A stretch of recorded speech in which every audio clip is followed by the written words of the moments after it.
Hello everyone, সবাই কেমন আছো? আশা করি সবাই ভালো আছো। আজকে আবার একটা নিয়ে এসেছি ছোট ব্লগ।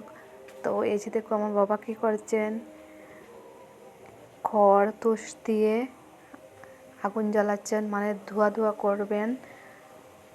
তো এই যে দেখো এখানে 5টা ওই রকম বানিয়ে রেখেছেন, কারণ কার্তিক মাসের শেষ দিনেই গরু মহিষকে ওইরকম গড়ে উঠাতে হয়।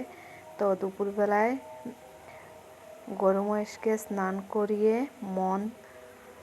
তেল মিলিয়ে দেওয়া হয়, আর ওদের যে লেজ আছে লেজ কাটিয়ে দেওয়া হয়,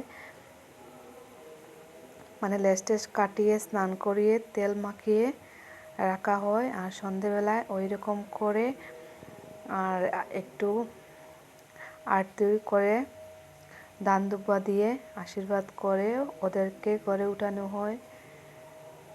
তো আমি একটা ধরিয়ে দিচ্ছি। তো এই যে দেখো আমার মাও একটা ধরাচ্ছেন। তো 5টা এখানে আছে।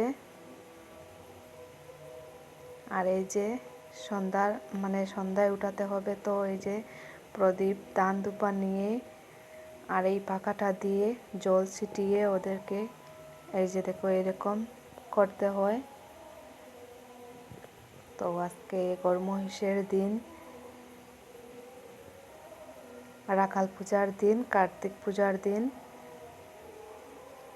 শুভ কার্তিক পূজা সবাইকে। তো এই যে দেখো তিলক টিলক দিয়ে দিচ্ছেন।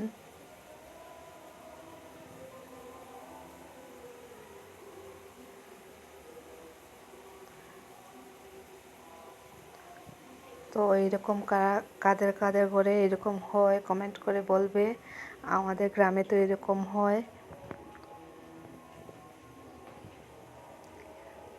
তো একটা গরুকে করা হয়েছে, এখন আরেকটা গরুকে করা হয়েছে। দুটো গরুর বাচ্চা আছে, দুটা, মানে একটার দুটো বাচ্চা, একটার একটা বাচ্চা আছে। তো সবটাকেই এরকম আশীর্বাদ করে দান দুব্বা দিয়ে ঘরে উঠানো হবে।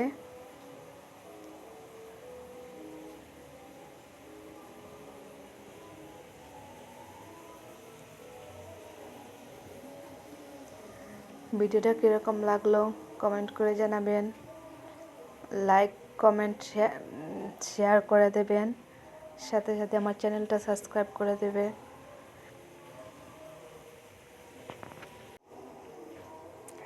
তো আজকে নাকি কার্তিক মাসে রান্না হবে, অগ্রায়ণে খাওয়া হবে। তো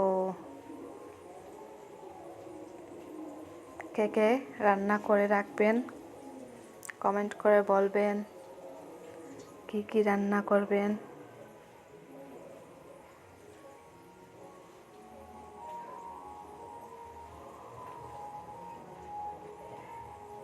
তো এই যে দেখো বড় গরুর এই যে বাচ্চাটা,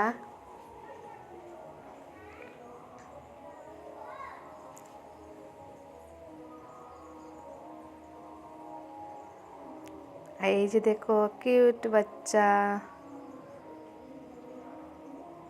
এটা নতুনই বাচ্চা দিয়েছে, 1 মাস হয়েছে না। তো ছেলেটা দেখো কি করছে, ওকে দান দুব্বা দেওয়া হবে না, কারণ ওর এখনো বর্তই হয়নি। এই যে আর একটা গরুর বাচ্চা, ওই দুটো বাচ্চা বড় হয়ে গিয়েছে, এটা নতুন বাচ্চা।